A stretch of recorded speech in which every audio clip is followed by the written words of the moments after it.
শুরুতে আমরা একটি মেয়েকে দেখতে পাই যে সমুদ্রে ভেসে গিয়ে দ্বীপের তীরে পৌঁছেছে। মেয়েটির নাম জেন এবং তার বন্ধুও এখানে ভেসে এসেছে। সে তার কাছে যায় এবং তার খোঁজ খবর নেয়। সে গুরুতর আহত হয় এবং কিছুক্ষণের মধ্যে মারা যায়। সে খুব বিরক্ত হয় এবং তার দেহ সেখানে রেখে দ্বীপটি অনুসন্ধান করতে শুরু করে। এই দ্বীপে কেউ নেই, এই পুরো দ্বীপটি জনশূন্য ছিল। এই মেয়েটি এখানে আটকে পড়েছে। যখন সে দ্বীপের ভিতরে যায় তখন সে এক জায়গায় একটি ব্যাগ দেখতে পায় যার মধ্যে সে একটি মহিলার পার্স এবং কিছু শিশুদের জিনিসপত্র দেখতে পায়।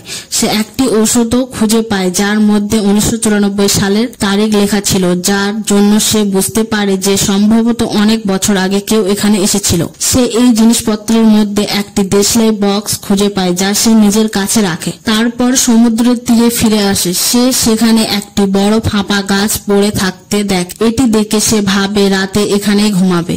তার প্রথম রাত এখানে কাটে। সকাল ঘুম থেকে উঠে সে দেখে যে অনেক মাছ ভেসে তীরে এসে পড়েছে। সেখানে একটি ছোট হাঙরও ছিল যার অর্ধেক শরীর খেয়ে ফেলা ছিল। সে এখান থেকে কিছু মাছ খাবারের জন্য নিয়ে যায়। তারপর তার চোখ এমন এক জায়গার দিকে যায় যেখানে 3 জনের কবর ছিল। এটা দেখে তার বন্ধুর জন্য একটি কবর খুঁড়তে লাগে, কারণ তার বন্ধুর দেহ পচতে শুরু করেছিল। পরের দিন যখন সে দ্বীপে ঘুরে বেড়াচ্ছে তখন সে দেখতে পায় যে কেউ তার বন্ধুর দেহ তুলে অর্ধেক খেয়ে ফেলেছে। এটা দেখে সে খুব ভয় পেয়ে যায়। সে কিছুই বুঝতে পারে না। তার মনে হয় এটা এমন কোনো প্রাণীর কাজ যা এই দ্বীপে বাস করে। তাই সে কাঠের টুকরো কেটে নিজের জন্য একটি অস্ত্র তৈরি করে। এরপরে সে দ্বীপের বাইরে বসে সেই প্রাণীটির জন্য অপেক্ষা করতে থাকে। এখন রাত হয়ে গেছে এবং সে ঘুমিয়ে পড়তে শুরু করে, কিন্তু সেই প্রাণীটি এখনো আসেনি। পরের দিন সে ঘুম থেকে উঠে সমুদ্রে একটি সুটকেস দেখতে পায়। সে সুটকেস আনতে সমুদ্রে যায়। তারপর সে নিচে কিছু অনুভব করে, তাই সে নিচে গিয়ে দেখে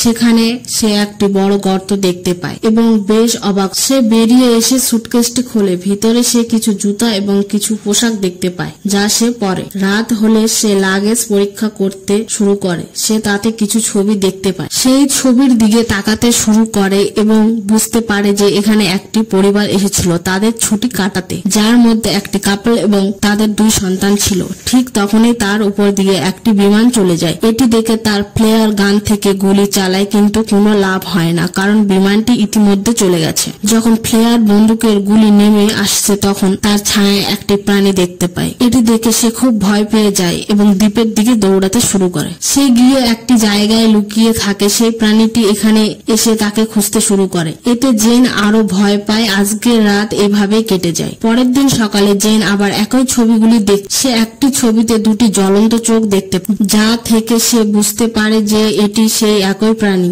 যা আমি গতকাল রাতে দেখেছিলাম। হয়তো এই প্রাণীটি অবশ্যই এই পরিবারটিকে হত্যা করেছে। এটি দেখে জেন আরো ভয় পেয়ে যায়।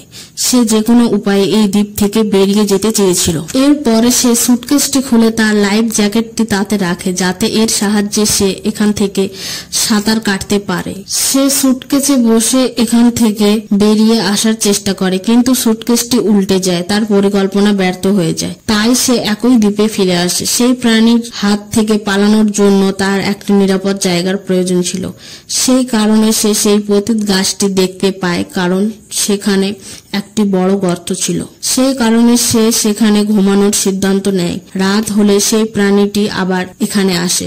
সে জানতে পারে যে সেই গাছের গর্তে শিকড় লুকিয়ে আছে। সেই কারণে সেই প্রাণীটি সেই গাছটি ভাঙার চেষ্টা করে, কিন্তু সে তা করতে ব্যর্থ হয় এবং ফিরে যায়। পরের দিন সকালে জেন সেই গাছ থেকে বেরিয়ে আসে এবং দেখে যে প্রাণীটি গতরাতে এই গাছটিতে অনেকবার আক্রমণ করেছে, যার ফলে এটি অনেক ক্ষতিগ্রস্ত হয়েছে। সে সেখান থেকে পালানোর জন্য একটি নতুন পরিকল্পনা করে। সে সমুদ্র থেকে কিছু বড় মাছ ধরে সেখানে একটি গাছে ঝুলিয়ে দেয়। তার পরিকল্পনা ছিল যে রাতে যখন সেই প্রাণীটি এখানে আসবে তখন প্রাণীটি এই মাছগুলি খাবে এবং ফিরে যাবে। এটি তার জীবন বাঁচাবে। জেন পরের দিন সকালে ঘুম থেকে উঠে দেখে যে তার পরিকল্পনা কাজ করেছে। সেই প্রাণীটি এখানে এসে মাছগুলো খেয়েছে এবং জেনের জীবন বেঁচে গেছে। জেনের চোখ সমুদ্রের তীরে যায় যেখানে কারো মৃতদেহ ভেসে এসেছিল।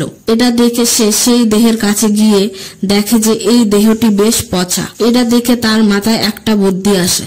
সে এই দেহটি একই গাছে ঝুলিয়ে দেয় যাতে সেই প্রাণীটি এই দেহটি খায় এবং চলে যায়। এখানে বেঁচে থাকা তার পক্ষে খুব কঠিন হয়ে পড়েছিল। আজ রাতের জন্য সে এখানে একটি গর্ত তৈরি করেছিল যেখানে সে লুকিয়ে থাকে এবং সেই প্রাণীটি আসার জন্য অপেক্ষা করে। যখন রাত হয় তখন সেই প্রাণীটি এখানে আসে। জেন সেই প্রাণীটিকে দেখে খুব ভয় পায়। সে এখানে এসে সেই দেহটি খায়। জেন কিছু শব্দ শুনতে পায়।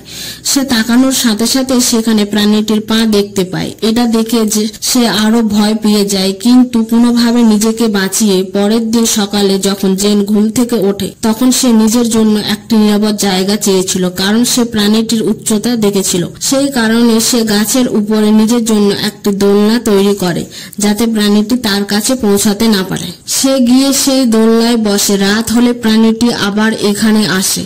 সে এখানে জেনের উপস্থিতি বুঝতে পারে, তাই সে গাছটিকে জোরে ঝাঁকাতে শুরু করে, যার ফলে দোলনাটি ভেঙে যায় এবং জেন নিচে পড়ে যায়। সেই প্রাণীটি জেনকে তাড়া করতে শুরু করে। জেন তার জীবন বাঁচাতে দৌড়াতে শুরু করে। তারপর জেন দেখতে পায় যে প্রাণীটি স্থলভাগের চেয়ে জলে বেশি দৌড়াচ্ছে।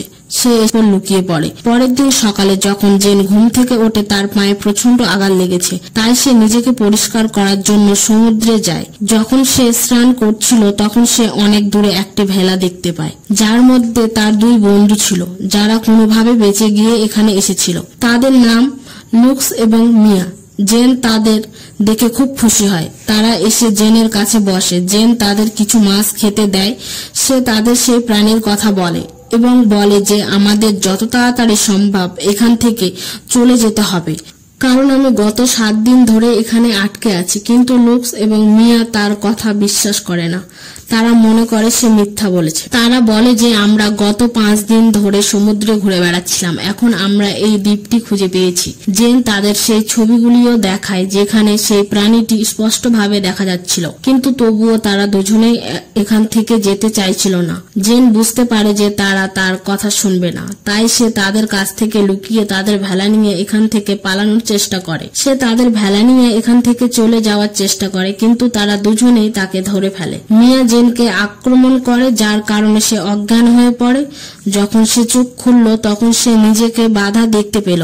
এখন রাত হয়ে গেছে, তাই সে লুক্সকে বাঁধন খুলতে রাজি করে, কিন্তু লুক্স এবং মিয়া তার কথা শুনল না। মিয়া সেই দ্বীপে ঘুরে বেড়াতে গেল। লুক্স সেখানে জেনের সাথে থাকে। মিয়া যখন হাঁটছিল তখন সেই প্রাণীটি জল থেকে বেরিয়ে এসে তাকে আক্রমণ করে। তার আওয়াজ শুনে লুক্স তাড়াতাড়ি সেখানে চলে গেল, কিন্তু সেই প্রাণীটি মিয়াকে জলে টেনে নিয়ে তাকে হত্যা করে। এটা দেখে লুক্স খুব ভয় পেয়ে গেল।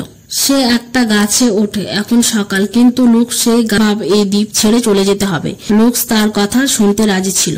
জেন আর লুক্স খাবার জন্য তাদের সাথে কিছু মাছ, নারকেল এবং অন্যান্য জিনিসপত্র নিয়ে তারা সেখান থেকে রওনা দেয়। লুক্স খুব ভয় পেয়ে যায়। জেন তাকে বলে যে প্রাণীটি রাতে আক্রমণ করে।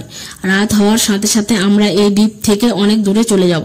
এরপরে জেন গিয়ে সেই জাহাজে বসে, যেখানে সে কিছু রক্ত ছড়িয়ে ছিটিয়ে থাকতে দেখে। সে বুঝতে পারে যে গত 5 দিনে এই দুজন অবশ্যই বেঁচে থাকার জন্য তাদের একজন সঙ্গীকে হত্যা করে খেয়ে ফেলেছে। জেন এবং লুক্স এই তাদের জাহাজে নিয়ে এখান থেকে চলে যেতে শুরু করার সাথে সাথে লুক্স জলে সেই প্রাণীটিকে দেখতে পায়। এটি দেখে তারা দুজনে খুব ভয় পেয়ে যায় এবং জাহাজটিকে চারিদিক থেকে ঢেকে দেয়, কিন্তু সেই প্রাণীটি তাদের জাহাজের নিচ থেকে আক্রমণ করে। লুক্স সেই ফ্লেয়ার বন্দুক দিয়ে প্রাণীটিকে আক্রমণ করে, কিন্তু সেই প্রাণীটি জেনকে ধরে ফেলে এবং তাদের নিজের সাথে নিয়ে যায়। জেনের কাছে একটি ছুরি ছিল, সেটা দিয়ে সে অনেকবার সেই প্রাণীটিকে আক্রমণ করে। তারপর জেনকে বাঁচাতে লুক্স জলে আসে। এটি দেখে প্রাণীটি জেনকে ছেড়ে লুক্সকে ধরে। সে তাকে ধরে সেই বড় গর্তে চলে যায়। জেন কোনোভাবে সাঁতার কেটে আবার একই দ্বীপে পৌঁছে যায়। জেন লুক্সের মৃত্যুতে খুব কষ্ট পেয়েছে, তাই সে প্রাণীটির মুখোমুখি হওয়ার সিদ্ধান্ত নেয়। সে সেখানে পড়ে থাকা কাঠ থেকে অনেক ধারালো অস্ত্র তৈরি করে, কিন্তু এই সরঞ্জামগুলি তার কাছে কম ধারালো বলে মনে হয়। সেই কারণে সে কবর খুঁড়ে সেখান থেকে কঙ্কালটি বের করে এবং সেগুলি থেকে খুব ধারালো অস্ত্র তৈরি করে। সে প্রাণীটিকে আগুনে পুড়িয়ে ফেলার পরিকল্পনা করে। সেই কারণে সে শুকনো ঝোপ সংগ্রহ করে এবং সেগুলি দিয়ে একটি বৃত্ত তৈরি করে। সে তার ফাঁদ তৈরি করেছিল, কিছুক্ষণ পরে রাত হয়ে যায় এবং প্রাণীটি সেই জায়গায় আসে যেখানে সে ফাঁদটি রেখেছিল। জেন এখানে ঝোপ গুলিতে আগুন ধরে আহত হয়, কিন্তু সে জেনকে ধরে ফেলে। জেন তাকে আবারও আঘাত করে এবং পালাতে শুরু করে। প্রাণীটি তার সামনে আসে, কিন্তু সে অনেক আহত ছিল, তাই সে ঠিক সেখানেই পড়ে যায়। এটা দেখে জেন তার উপর অনেক পা ফেলে এবং তার গলা কেটে দেয়। এরপরে আমরা দেখতে পাই যে জেন যেখান থেকে আগুন লাগিয়েছিল সেখান থেকে পুরো দ্বীপটি জ্বলতে শুরু করেছে। এখন এত বড় আগুন দেখে কেউ না কেউ অবশ্যই জেনকে বাঁচাতে এখানে আসবে। সেই কারণে